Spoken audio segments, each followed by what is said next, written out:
Recording, so we will had a couple more folks dive in. So happy Thursday night, guys. And yes, I am jacked up because I am in fat burn. So if you're new and you're in fat burn or you haven't gotten there yet, you've got a pleasant surprise in store for you. So, Karen, my friend Karen, is in fat burn today. Today is her day 4. Awesome. Yeah. Great job, Karen. Stop. So with that said, we're going to dive into element 3 tonight. And foundationally right now, guys, we are working on this mindset. No, we have not been talking about food in these element meetings so far. So if you're new tonight, we're not going to talk about food for a couple more weeks because Allie and I know the key to a healthy weight loss and a healthy, sustainable, long-term health journey is working on this mindset. So with that said, element 3 tonight, how do you create what you want? Of course, every week we've got a mindset, a skill set, and an action. And I'm on page 74 in the life book. So if you got your life book and want to join along, the mindset this week. In element 3, we're going to discuss the strategies, tools, and methods that we are going to equip you with to create optimal health and well-being. Explore the steps you can take to create what you want. Discover the tools that will help you move forward, creating sustainable and long-term change. And then the action, of course, is going to be empower you to evaluate your progress and adjust as necessary along the way. So with that said, Allie, I'll let you get started and I will follow in where necessary. All right, awesome. So I love how the first thing he says is we first make our habits and then our habits make us. And something that probably a lot of us experience growing up is that, a lot of our habits are formed by our families. What are their habits? What do we do together as a family unit? And those become our habits. And so we kind of get into adulthood and we go through and we make some new habits and these become our autopilot settings. And then you get on down the road and, depending on where you are in your life, you might start to go, these autopilot settings that didn't really make much of a difference before, all of a sudden they don't serve me very well. So, one of the things we do is we start to build an awareness of what those autopilot settings are. And so we do that by, we first got to figure out how we're going to create what we want.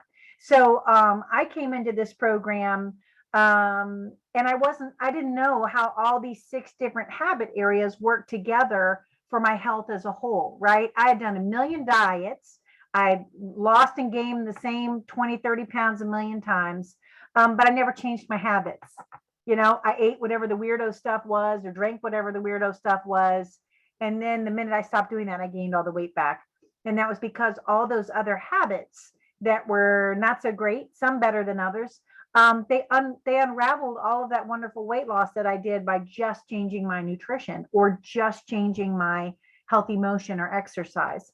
So when we start to recognize that our habits make us, or they make who we are, it's cool to see what those habit areas are. And we went over those last week. And there are the 6 habit areas. And we talked about maybe looking at those areas and picking some things in those areas that we might want to work on, but also working with your coach to pick which habit area you want to work on first. So most people work on the nutrition habit first, right? Because we want to get that dialed in first and get that kind of to be our autopilot setting before we start working on some of these other settings. And I mean, by the time you get through the first week, it's pretty self-explanatory. You set your alarms, you eat your fuelings when you do, you drink your water, you don't eat it if it's not in the Habits of Health guide. So then we move on to going and digging a little bit deeper. And we start developing the ability of taking ownership of our choices. So this is the week 2 that we talk about, maybe in the past you've told someone, oh, I cheated on my diet this weekend, or, oh, I cheated, there's no cheating. Cheating is kind of a cop-out term that our brain uses to excuse our behavior. And we just made a choice, and choices are cool because when we make a choice, there's always a reason why we made a choice. So what we start doing in this journey to wellness is pausing and going, why did I make that choice? Where did that come from? Why is it that I'm so good at doing this all day long and I get home and I have my lean and green and that at 8 o'clock in the afternoon, the wheels fall, or 8 o'clock at night, the wheels fall off the bus. And I'm back to wanting to eat the house down. What is that? And we start to unpack these things, these choices, and we take the emotion out. So I want to ask you this question. And you probably are like, well, I'm not super emotional about things, but has there been anything on this journey that you haven't wanted to do? For example, let's say you had a weekend where you made some choices that you knew, weren't perfect or whatever, and you didn't want to talk to your coach on Monday. You had this big emotional response about it. And your coach was like, no, no, no, no. We want to talk about that. This is good because we want to unpack where that came from. Because you're so excited about getting these 50 pounds off, right? And we've talked about that. So let's figure out why in the world you had to eat half that donut this weekend. We just go, what was happening with your emotions right then? What was happening? Were you planning? Did you have everything you needed right then? We just start unpacking it. And then we take ownership of, oh, you know what? I was out longer than I thought, and I didn't have my feelings with me. And that's why I put that donut in my mouth, because I didn't, I needed to eat something and I had this urge and I ate it. So we go, okay, well, that's easy enough to fix. It's building that awareness. It's taking the emotion out and coming up with a creative response, a different response than we've had in the past. So we're moving from the discovery phase of discovering, oh, this is something that I do when this happens to me. And then we're moving to the creative and work phase where we go, what is something I can do differently here? A big one is processing stress. This is going to be a big one, and that falls in the mindset. And like Kenny said, Dr. Anderson doesn't even talk about the feelings until, what is it? It's like, I don't know, element 7 or something like that. Anyway, it's quite a ways in. It's 7. Not, is it 7? So we don't even talk about the feelings. Like the nutrition is just kind of their autopilot. We're talking about what's going on in the mind. So we talked last week about looking at the different categories and making a decision on where you want to start. So I started in weight loss, and the weight loss one, I really needed to get that dialed in. I wanted to get comfortable with my lean and green meal. I wanted to believe that I would have success on this. How many of you started this program and you're like, I don't even know. I don't even know if it's going to work or not. I mean, I did. Let's be honest. I did. I was like, And then by the end of the first week, I was amazed at how different I felt, and that I could be satiated, which I didn't even know what that felt like before, on what we were eating. And also how much better I felt, like brain fog wise and energy wise and all that kind of stuff. So I very quickly got to where I'm like, all right, I'm in a good rhythm with this. What's something else I can work on? And Kenny's really great about drinking water. I was horrible about drinking water. So hydrating myself was the next thing I worked on. Kenny makes fun of me because I'm really bad about it. And I still, to this day, 5 years later, I have to talk myself into drinking water. I'm just not thirsty very often. And so I don't really want to drink anything. So I have to really make a concerted effort to do that. But when I do it, I feel so much better. And my brain knows now, don't talk her out of it, make her do it. We talk about, there's kind of a rite of passage that occurs during this part of our journey. When we're working on one macro habit at a time, we're focusing our energy and time and our consistency and effectiveness to install that new habit. And then once we install it, there's several things that happen. We build up this confidence in ourselves that maybe we didn't have before. We start to have nicer conversations with ourselves on the inside as we're learning how to unpack things as choices and not look at things as a failure, but looking at them instead as a beautiful opportunity, that this is a place where we can learn something about ourselves that we've been doing on autopilot, and now we can change that setting. So all of a sudden, the way our mind is working just starts to change. It's a more positive way of looking at how we're navigating our wellness as a whole, and this yucky inner talk we have with ourselves, or the disappointment and all that, it starts to go away because we're just looking at all the things we're doing as this, oh, I never thought about it that way before. And it's a creative and curious way of looking at it rather than an emotional way of looking at it. Each of the 6 habit categories has a series of primary choices that are essential for mastering that area. Okay. I mean, you can nuance it down to the nitty gritty, but there are several things that you need to check off for mastering those habit areas. And I'll tell you too, that I would master a habit area and master the next one, and I'd get to the third one and work on mastering that one, and the wheels would fall off the bus on the first one, and I'd have to go back over here, and then I'd come over here and do another one, and then the wheels would fall off the bus over here. So it's just, it takes time. You know, this is not going to happen overnight. This is, you know, somebody said, Allison, when am I done?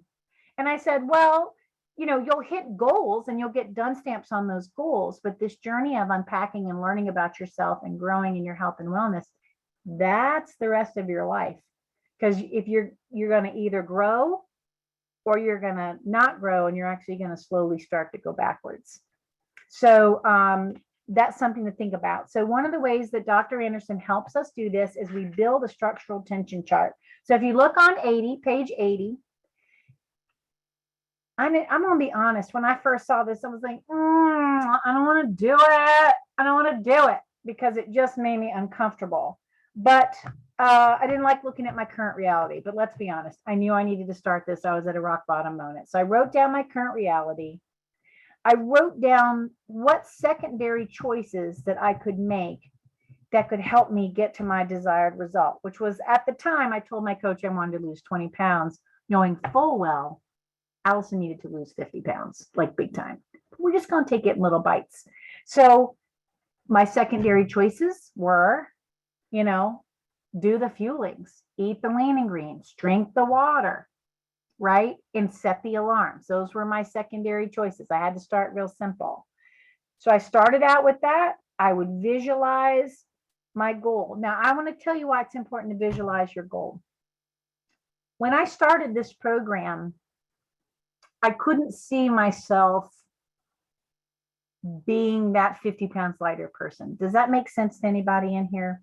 Like, I didn't even know if I could be that, right? Right. Okay, Val, Tammy, y'all know, Liz, y'all know. All right, so I couldn't even imagine that. So that was hard for me to visualize that. But the beauty of this program is the way it works. Things start moving pretty fast when we do it the way we're supposed to. And we get a little glimmer of, ooh, wait a minute. Maybe I can do this, right? Like maybe, okay, stuff is moving. It hasn't moved before. And we start to picture, what does that feel like? And I want to also say that when we put those desired results on the other side, you know, here, what he did, it was very measurement based, right? So it was, you know, my weight is this, my waist is this, that sort of stuff. It might be a little different than that as you move through, right? It might be mindset stuff that you need to work on. You know, it's all kinds of different things. So you see over here, all right, this is where I want to go. And that may feel really far away, but that's okay, because you're going to build some secondary choices to get you there. And that's going to change as you get good at them, right? So when I got good at doing these secondary choices, which are basically the program, I was like, dude, okay, I got that. Then I started looking at, I put something else in this arrow. I put healthy sleep and hydration, because those were two things I needed to work on. Then when all of those were in the right place, I was really diving into the mindset. So element 4 and element 23, I spent a lot of time in those two elements. Those are all about healthy mindset, because my reason for gaining all that weight was because of depression and anxiety. So I had to really work in those areas to get to that little goal in the circle. So you'll see how it changes.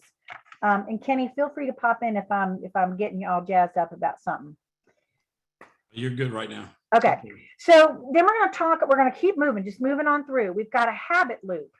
So our habit loops, when we start this, a lot of times we don't have good habit loops. So let me put in a habit loop that might not be a great habit loop that we might have. Totally stressful day with the kids, totally stressful week with the kids. Friday night comes, bottle of wine comes out, drink half the bottle. That's my reward, is getting tipsy on Friday nights to numb out, to escape, you know, reality for a minute. And I had this cue, routine, reward, right? And my brain just goes, oh shoot, we're stressed out. Yeah, girl, go open up that bottle of wine, right? But that's not serving us, right? Because when Allison is tipsy, then she eats too much, and then she feels terrible half of the next day, and then her productivity is down, and her next thing you know, it's Sunday and it's ready to start the week again, and you're like, what even happened? So we start to build something different, right? And that's where that creativity and curiosity comes in. I say, all right, well, why am I super stressed out by Friday? Because during the week, I'm not building anything in there to release my stress. Nothing. So when I get to Friday night, I'm just ready to numb out. So then we start working on healthy ways to process our stress. Maybe pouring into mama's cup and filling it up a little bit. Or if you're a caregiver, same thing. You know, we caregive. We don't pour into ourselves to keep our cup full so we can overflow into others rather than pouring ourselves out. So that's a cue routine reward that we can start building that. And your coach will work with you on that. You will do this little cue routine reward every time you hit a wall. It's because there is a cue routine reward system that your mind has created that doesn't serve you. So if you can't see what that is, that's okay. Your coach will help you put those goggles on and figure out what it is. And it may take a couple tries to figure out the cue, routine, and reward that works for you. It may take a couple of tries because it's got to be something that you find fulfilling, that processes that emotion through and gives you a reward that outlasts the original reward. So he gives some examples. Like fueling every 3 hours, very simple new cue reward routine reward. Your smartphone, you set the alarm, it goes off, you eat your fueling, and then you're satiated. Boom, done. That's your new routine when that alarm goes off. Okay, that's a very simple one. So for me, I put, I don't have it sitting next to me because I've drank it twice today.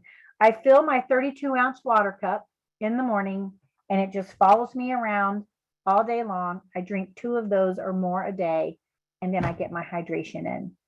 It helps me to have a great big cup that I'm like, all right, I need 2 of those. If I have lots of little cups, I lose track of where I am. So that's what I do. And that has really helped me get my water in. Consistency is key. We build a new little habit loop by doing it over and over and over and over and over again. And I will tell you, when I started this program, it got to where my stomach and my body would be like, girl, it's been 2 hours. It's time for another fueling. And I did that beautifully. Then when I transitioned into maintenance, I wasn't setting my alarms anymore. And next thing you know, I'd go, ooh, it's been 5 hours since I've had something to eat. And my stomach thinks my throat's been cut. And it's been telling me that for the last 2 hours, but I've been ignoring it. So I said, you know what? That is a habit loop that I thought after 5 months would be pretty locked in, but it's not because it's just the way my mind works. So I still have to set alarms to remind me, hey, heads up, listen to your stomach. It's time to eat. Routine is important, consistency and routine. Kenny was talking, I believe, today about morning routines and how important those are. And just not flibberty jibbing through your morning or your evening, but having a few key things that are your routine. Yeah. And Allie, one thing that I've had clients do this in the past. I've had it, and I'm not going to go into specifics examples, and she's not here tonight, but I've had a client before just say, hey, I'm looking at this book and it's talking about micro habits. I want all the goods and I want it all now. And so, I get that, we all want this instant, whatever it is we're after. We want the instant weight loss. We want the instant feel good. So when we start looking at these micro habits, she's a very busy lady. So very busy. And that busy mind wanted all the things all at once. And what I can promise you, and Allie and some of these other coaches in here can promise you is this: if we give you all the things at once, you're not going to do anything. It won't stick. It won't stick. Your brain can't handle it. It's like, whoa, one at a time, dude. The great example that Dr. A gave me, if you saw my video this morning, it was a grandmother wanted to get in the floor. She was 100 pounds overweight, but her why was to get in the floor with her grandkids one day and play. And Dr. A said, can you do a push-up? And she said, I can't even get in the floor. And he says, okay, well, are you willing to try something outside the box? And she said, sure. He says, we're going to help you install a micro habit. That micro habit was, he said, can you walk over to the wall and push off the wall? can you do a push-up that way? She says, I think so. She went around and pounded one out. And he said, go ahead and do 4 or 5 till you get tired. So she did 4 or 5, just pushing off the wall. She says, oh, I got this. He said, every day, I want you to track this. I want you to do 5 a day for the first week. Next week, go to 6 or 7. Then the following week, put a little angle in there. So you got a little bit more body weight. 6 months later, she's down 70 pounds and she can now do 9 or 10 push-ups on the floor. Whereas before, when she first started, she couldn't even do it. She couldn't even get in the floor, much less. But here again, him giving her that opportunity and that intrinsic motivation. Hey, if you want to get in the floor for your grandkids, let's take this first step, micro step. And here again, with my softball girls that I coach, they all, I want to be a big hitter and I want to do it now. No, I want 1% better every day for the next, in my mind, 3, 4, 5 months, so that now they're here and then they progressively step up and build. And that's what we do, is every day there's a little improvement. They're like, they don't feel, they want all the things now. And sometimes they're not young enough, mature enough to realize we have to delay our gratification to get the things we want in life. And it's not, and that's where you got to install these little micro habits along the way. So I just want to chime in with that, Allie. So yeah, and to just piggyback off of that, on page 86, when you're going to prepare to install a new habit, ask yourself these questions. Is the habit that you want to install appealing? Does it appeal to you? Because if it doesn't appeal to you, guess what? You're not going to do it. Do you want to do it? If your brain is going, I don't really want to do it, but I need to do it and I should do it. As long as your brain is saying I should or ought to or need to, you're not going to stick with it. You need to make sure your brain is saying, yeah, you know what? I want to do that. Number 2, is it achievable? Can I actually do it? So that lady that Kenny was talking about, if she said every single day at 100 pounds overweight, I'm going to drop down on the floor and I'm going to do 10 push-ups, and she can't even do 1 yet. After 1 day, maybe 2, she's just going to quit doing it because she can't even do it. So Dr. A was like, no, that's too, you're trying to bite off too much at once. How many times? I have done that so many times and quit. I've bitten off too much at once. We have this thing where we got to go big or go home, and you don't always have to go big or go home. Sometimes you have to take baby steps. Quit the whole go big or go home. We're going to be doing this the rest of our lives, changing these habits, right? So you don't have to do something so huge at once. Can I actually do it? If you can't, start where you can and then work from there. Number 3, is it easily activated? So I'm going to tell a funny story. So I'm kind of big up top, always have been. And so to go work out, it was always this thing, because I was like, I had friends who were a little up top and they basically put on t-shirt and shorts and be like, let's go. And I was like, hold on. I got to go put on the spandex pants, hold all that down. I got to put on the girded sports bra, hold all that down. And by the time I did all of that, I was like, well, I don't even want to do this now, right? But then I was like, girlfriend, you're going for a walk. Like, get over yourself. You can walk in your regular bra and a pair of jeans. Like, just get out there and do it. You don't have to go put on your Lululemon outfit. You don't need to do that. You can go for a walk. Just change your shoes to some tennis shoes. You can do that. So by doing that, I shut down that excuse system. And I just was like, yeah, I can just walk out the door right now, just like this, and grab my water and go. And now I do it. And I also tell myself 10 minutes, just walk for 10 minutes. It's because I have this thing, my brain is still like, oh, I don't want to do it. It's hot, it's cold, it's rainy, it's not rainy. But I get out there, and then once I do 10 minutes, I'm like, oh my God, look at the birds. It's so pretty and so nice. And the next thing you know, I walk for 30 minutes. So, just commit to what you can do. And I guarantee you a lot of times you'll outdo yourself, just because you'll be like, oh, I don't know, I was all jazzed up about it. It was not a big deal. I just did it.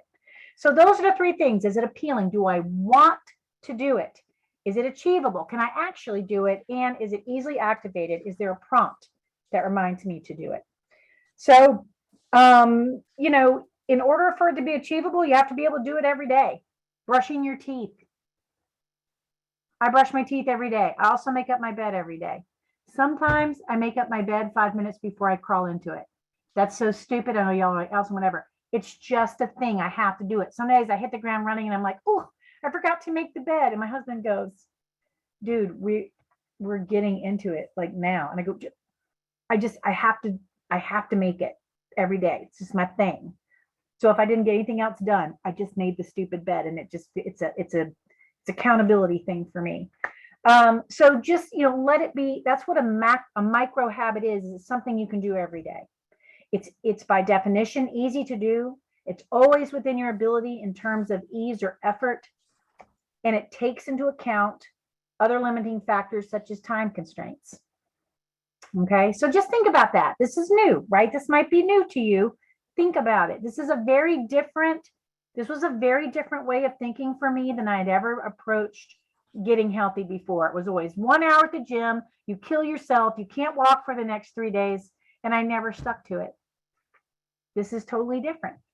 This is something that you can do and go from there. Now I know I've gone longer than the 30 minutes. Kenny, do we want to Well, I think Allie, so with where we're at right now, I mean, we've got a couple pages left, but he talks a little bit about the transformation cycle in here. And so basically you've got the cue routine, the instant reward, and that long-term investment. And he used the example of the cue is the smartphone alarm for the healthy weight. Then of course the routine is eating and fueling. And then of course the instant reward is you're feeling full and satisfied. And the long-term investment is, you're taking that step in the right direction of creating a healthy weight. Here's a way to think about that whole transformation cycle. Regardless of where you're at right now, we're all in different places. We're all, in different places. Think about where you want to be in 30 days. Think about where you want to be in 60 days. Think about where you want to be in 5 years with your health. And I know that 5 years, some of you are going, wait a minute. I came here to lose 20 pounds. You're talking about 5 years from now. But think, and I'm not just talking about healthy weight, healthy mindset. If there's a toxic relationship at home or a toxic relationship at work, and maybe you're starting to realize that you contribute to some of that. We're going to unpack some of that next week, how to take yourself out of that drama triangle. But if you're starting to be aware of some of these mindset things with your environment, whether it's you or your spouse or your kids or the way your kids are behaving or whatever it is, think about what you want to create long-term and start putting, here again, I go back to those pictures, start putting those pictures back into your head, what you want to create. What do you want to create? And just think about that. And that'll help you start developing these cues to help that transformation cycle as you go through this process. So, I mean, I think as far as where we're at right now, I think we've covered the bulk of it. But here again, take some time this week. And I know we're going through the elements one every week, and Dr. A's suggestion is one element every 2 weeks. Mm-hmm. Honestly, sometimes these earlier elements take a little bit more time because a lot of us don't know what we want to create. If you don't know which of the 2 of the 6 macro habits you want to focus on, maybe you need to go back to element 2 and go back over those those macro habits again and refocus on that. And guys, hear me on this. Ladies, there's gentlemen here as well. So I use the term guys quite a bit. I use guys for everybody. I know. Yeah. Probably, hear me on this. Whatever. If you're watching the recording or if you're live tonight, maybe you've been with us all 3 weeks and you haven't done anything yet. It's okay. But know this, know you're worth fighting for. Yeah. Somebody, we all love you. We want to see you grow and change in all these areas. But what we also know is, and Allie said earlier, if you're doing the diet, yeah, you can eat the food and lose the weight, but your brain's over here running down the road, then the opposite direction of where your body's going. Your body's getting healthy and your brain's stuck behind. Eventually, your brain is going to bring you everything that you want to take you back to where you started. So now's the time to dig into this. But share what you're learning with your coach this week. We could talk about this for hours. And so, that's my encouragement this week is to share what you're learning, what you're discovering, and what you're going to focus on. And we didn't say you need to go to the gym and kill it. And at the end of the day, I'm not wearing my Lululemons to the gym. I'm sorry. Well, Kenny, that's a darn shame. But and I worked at the gym for quite a bit at the YMCA. Nobody cares what you are doing. Everybody's worried about what you're thinking about them. I know. That's And true. so get over yourself. And I hate to be that direct, but get over yourselves. And so, and of course, next week, everybody that's here, raise your hand if you will promise you will be here next week. Yeah, I will tell you. Solemnly swear that you will be here next week. Awesome. Element 4 is the one that of all of, I mean, I hate to say that there's one that's the most important, but I have spent so much time going back and back and back and back because this is where the rubber meets the road with the brain. Absolutely. And it's not cue, habit, reward, or anything, or talking about macro habits. It's straight up the way we respond to everything based on emotions. And because everything we do, emotions drive our action, right? If something upsets you, you're not going to do it. So it's really cool to start unpacking how that works and looking at something from a creative standpoint and taking the emotion out so that then you can move forwards. It doesn't stop you in your tracks anymore. So it's a really good element. Even if you think you're gonna have to park it in element 3 for the next 2 weeks, just come join us next week and listen for when you're ready to get into that element, because man, it is good stuff.